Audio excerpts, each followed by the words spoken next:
بداية بسم الله والصلاة والسلام على أفضل الخلق سيدنا محمد رسول الله. إخواني وحبايبي ومتابعين الفخمين، جمعة مبارك عليكم جميعا.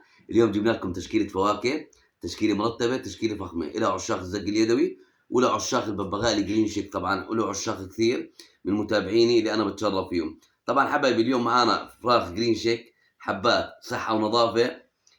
هاي رد طبعا تبارك الرحمن زي ما انتم شايفين، بسم الله ما شاء الله، كله متعود على السرنجة. وشوفوا لي هاي الحبة، اتوقع المتابعين اللي كانوا قدام يشوفوها يا اخوان. هاي كانت القدة، هاي كانت القدة تبارك الرحمن، طلع صار ببغاء سبحان من كونه. حبات كلها يا اخوان متعودات على السرنجة، تطلع ما شاء الله تبارك الرحمن، اشي فخامة واشي مرتب.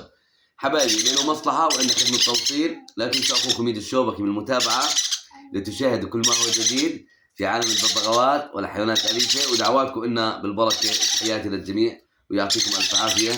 السلام عليكم ورحمة الله وبركاته.